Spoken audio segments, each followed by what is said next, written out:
video that Tim really knows what he's talking about and knows where he's coming from here, because he used to know how to play all the songs on guitar. I like, you know, the song that they wrote where it's like, I get knocked down, I get up again, you're never gonna keep me down. The band that wrote that song, I really like that one. You know, we'll be singing when we're winning. You know, I like a whiskey drink, I like a lager drink, that kind of shit. That was all good and happy. I find out that same group has an entire track where they just talk about killing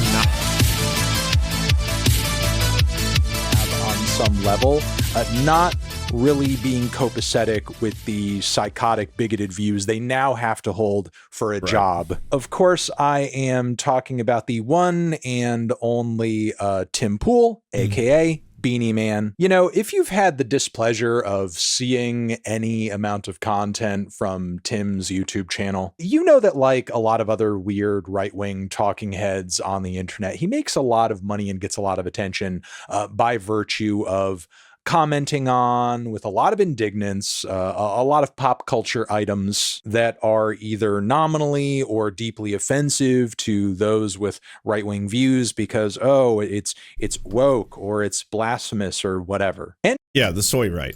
Enter in singer-songwriter Laura Jane Grace of Against Me fame, modern punk rock legend, many would claim, who recently did a little performance at a Bernie Sanders rally of like this silly-ass acoustic sing-along song about essentially, as a trans person, feeling fucked by God, which, you know, if you have two brain cells to rub together, even if you haven't personally experienced what Laura Jane Grace is, you know, obviously describing in this song, you sort of like get the concept pretty easily that I am a trans woman. Personally, I feel kind of under fire socially with all of this hate being lobbed towards trans people, all of this bigotry. A lot of that bigotry tends to kind of skew as being very religious, or at least it's coded as such, hence the metaphor where she's feeling fucked by God. Now, apparently this performance may have gotten a little viral online in right-wing circles, made some people pissed off. Tim Pool goes on his show and says people are angry and pissed off and raging about things all the time just to have something to talk about on YouTube. So of course, that's kind of like the lead into this whole reason for him talking about Laura Jane Grace in this video here. A transgender singer is sexually graphic in front of a crowd of people, which I presume largely is adults, but it's a Bernie rally, so there's probably some kids there. Totally inappropriate. If this were any other Tim Pool segment, and in many ways it is, there really wouldn't be much reason for me to talk about it, except for the fact that I find it hilarious that Tim spends a great deal of this video trying to validate his criticisms and basically provide some weight to his point of view here, because he used to be a massive Against Me fan. I am an OG fan. OG, of course, for those that don't know, means original gangster. He even tries to impress the view. Man, I remember that segment a while back. Yeah, you know, it was deeply embarrassing. But this is one of those things where, like, Tim, I don't think you've ever truly been a fan of a band or music. I say that, and I know it's just such a strange accusation to make, because, like, come on, music, you can't say that. Music is subjective, all right? And people are capable of, you know, appreciating it for a variety of reasons. And you are correct in that. It is really weird for me to consistently see how many right-wingers are just like, Rage Against the Machine went woke. Tom Morello is fucking woke now. Zach De La Rocca is woke. What the fuck? They used to rage against the machine. Now, yeah, no shit. It's just like, what? Oh, you just like the sounds. And I get it. They are really talented musicians. You probably don't even listen to the lyrics, right? You're just like, and you're just like, oh, cool. Yeah, that shit goes hard. Fuck yeah, that is metal. That is rock and roll, baby. Listen to that shit. And it's like, yeah, listen to it. Did you know what he's saying when he says cut the cards? Did you know what he's actually saying? Fuck you. I won't do what you tell me. You know, some of those draw forces are the same that burn crosses. Did you realize what they're saying when they say that? It just sounds fucking cool. I like the sounds. Viewers of the video that Tim really knows what he's talking about and knows where he's coming from here, because he used to know how to play all the songs on guitar. Tim's the kind of guy who likes System of a Down before they were political. That's true, because when were they apolitical? Oh, they got entire songs about Serbian genocide and shit. They used to sing about North Hollywood, you know, what happened to System of a Down, and now they're singing about war crimes. You had the classic song "Baby, I'm an Anarchist," for which I can still play Hey, thank you for the $2. Kurt Cobain wrote a song making fun of his fake fans. Yep. on the guitar. And then, of course, you had much better songs, in my opinion, like "Pints of Guinness Make You Strong." In fact, it's kind of funny because Yeah, see, there you have it. I like, you know, the song that they wrote where it's like, I get knocked down, I get up again. You're never going to keep me down. The band that wrote that song, I really like that one. You know, we'll be singing when we're winning. You know, I like a whiskey drink. I like a lager drink, that kind of shit. That was all good and happy. I find out that same group has an entire track where they just talk about killing Nazis. And they're like, we'll never be free until every Nazi dies. And we didn't get rid of all of them, so we have to now go out and kill every remaining Nazi? What the fuck? I was just here for some good times, Chumbawamba. All of a sudden, they're like dropping politics on me. as he progressively talks about Laura Jane Grace and this song and like how big of a fan he once was, it seems like the number of Against Me songs he knows how to play on guitar like increases. First it was a bunch of songs, then it was like the Axl Rose songs, and then like, you know, he's listing other tracks too. He just knows the whole damn Against Me catalog. And they have a song called Tonight We're Gonna Give It 35%. And that is, I can't remember which album it's off of, but I used to play it all the time. I'm pretty sure I can still play. It's only 4 chords anyway. And it's about Laura Jane Grace. My main question is, who are these mutual friends we have? But hey, Timcast, I want you to know that A, Tonight We're Gonna Give It 35% is about my first marriage falling apart, not about singing to a label. I wrote the song lyrics while staying at Pat from Anti-Flag's apartment. B, Pints is about my grandparents. My grandfather used to own the largest dairy in Ohio. Yes, he was an alcoholic, but he died of a heart attack. I love that the artist has to explain all of it to Tim.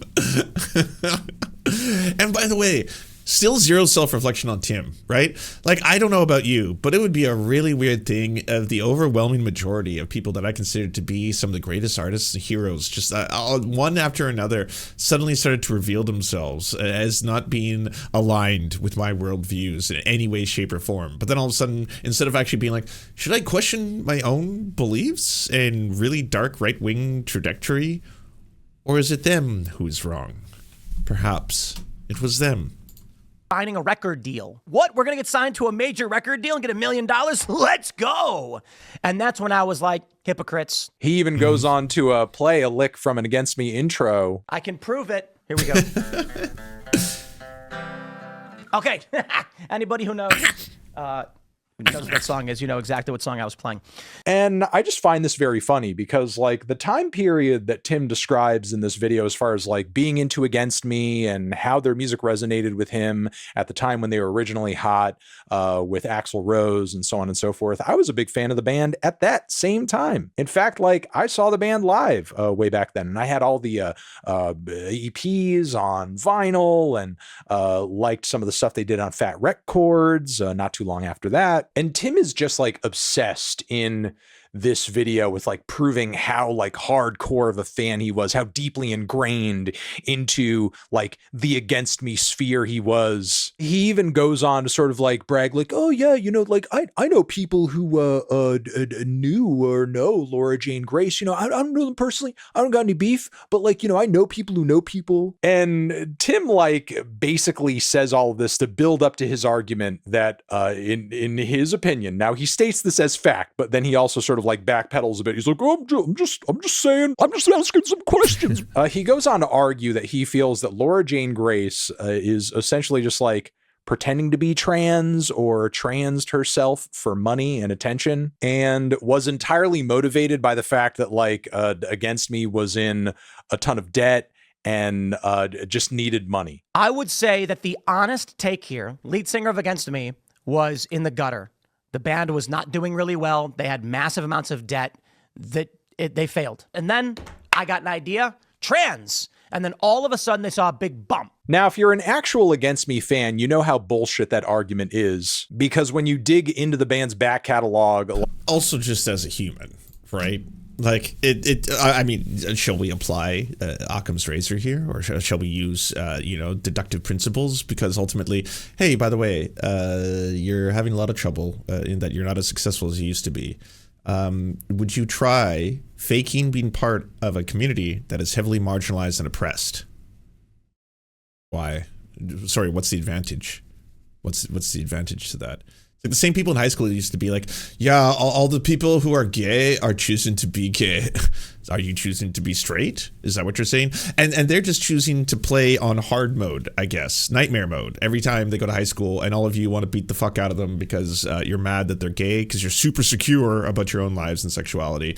But that's what they're choosing to do every day when they wake up. It's just to suddenly pick the most difficult setting and just do that every single day. Not like, you know, they haven't been tortured so much by you to the point where they hate themselves and actually dream of one day being able to actually become straight so that they won't get picked on every single day by horrifying, shitty people. I wonder which one of those two scenarios is more likely. Could be they don't actually have a choice in the matter and that you're just trying to make life harder for them. That, you know? Like tracks as early as Disco Before the Breakdown do very much convey like a closeted queer experience point of view of some sort. So like that alone would instantly delegitimize any argument that like that point. The curves of your bone and muscle that make up your head to toe. It's just the skin and thread, stitches and ligaments, words we spoke only to regret. I know they're going to laugh at us when they see us out together, holding hands like this. They wouldn't understand it if we told them all the reasons. No matter what it's like on the inside, we'll keep us like a secret. Radio rock or even like traditional commercial pop punk for that matter. In fact, I don't even think Laura or Against Me could even make that sort of album if they really wanted to. So the degree to which they can really even sell out on that front, I feel like is not even a reality. You may also, the saddest thing about this is that I don't think he's ever had the kind of complex joy that comes from becoming completely enamored and obsessed with someone's music that you want to learn everything about what the meaning behind the art is, and you start studying lyrics and memorizing them and then looking up stories about them and then wanting to learn the history behind it and all that kind of stuff. Like, go a little deeper than the sounds are nice. I like how it goes that part's cool. Yep.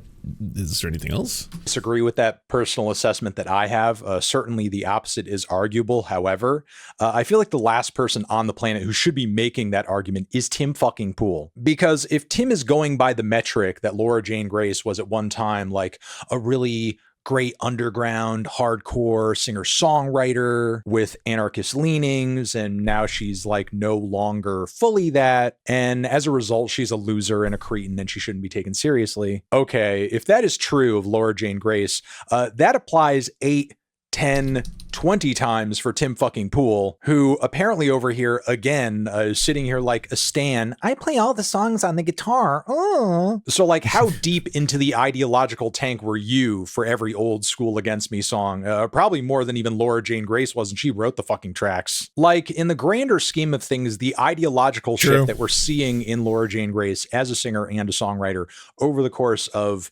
Against Me 2002 to Against Me 2016 is like super gradual and even minimal in comparison to Tim Pool going from Against Me stan who knows all the songs on the guitar to Russian oligarch paid right-wing talking head freak who releases some of the worst music.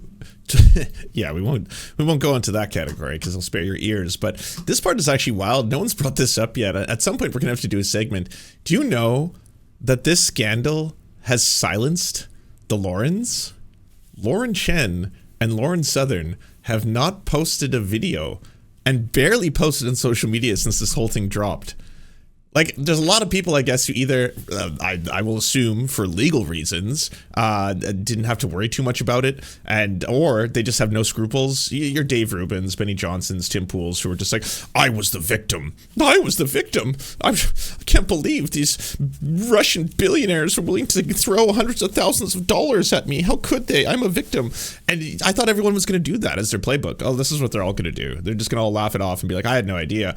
But in the case of Lauren Chen, she's having to testify before Parliament in Canada. That one's looking a little bit more like, ooh, yeah, this could actually have some serious legal consequences. And in the case of Lauren Southern, I don't know what happened there. You know, she made one statement that was basically like, thank you for giving me the time to be able to speak on this. I was unaware, blah, blah, blah, like doing all that, but then just stop doing things. I don't know if that was anything with the alleged affair with Destiny, who seems to not respect the consent of, the Nazis that he wants to hook up with any more than he does the other women that he, tries to do sex crimes against, allegedly. I don't know if that had any part to do with it, or just this scandal actually has a lot of damaging repercussions for those two creators. But no more Lauren Chin or Lauren Southern so far.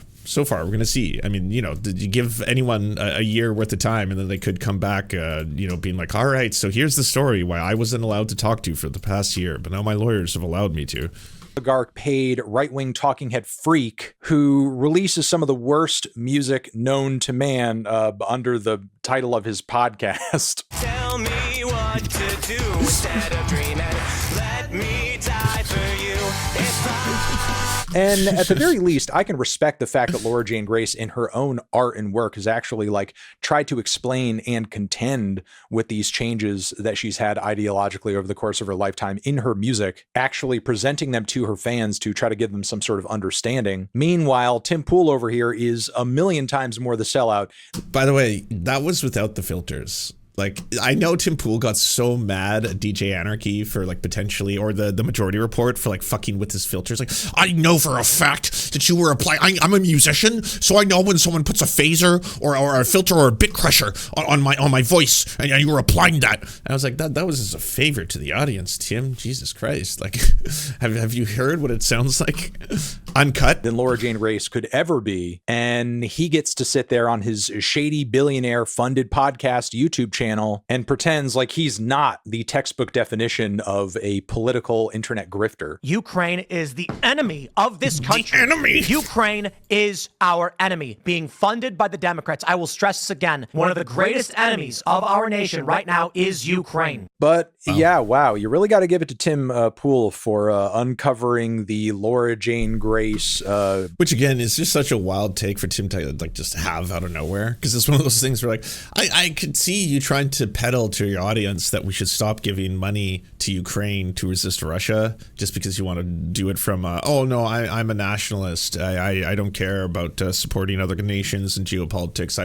I want to stay out of everyone's business except for Israel's, but otherwise everyone should not be getting U.S. support, and we should just basically let them do what they're going to do. That's one take to have. Not they are literally the greatest enemy of the United States. What, Ukraine? Ukraine has been threatening to attack our sovereignty for generations, comrades. Billionaire trans woman grift, because as we all know, all rock singers, all punk rock bands, if they want to become famous and want to become millionaires and just sort of get really big and get really huge and see tons of success, but only for a little bit though, they all have to become trans. But yeah, there you go. Tim Pool exposed once again as a dimwit, and I think I'm going to leave it there. Over here next to my head. Wait, did he actually correctly use her proper gender? Well, it sucks. I've been a fan of Paramore from her. It's a shame she decided to push misinformation without research like this. Exposed once again as a this is a different group. Dimwit, and I think I'm going to leave it there. Over here next to my head is another video you can check out. Hit that up or the link to subscribe to. Yeah, I mean, that's sad, but I assume it's just basically what people are completely fine with if they don't understand what the music's all about.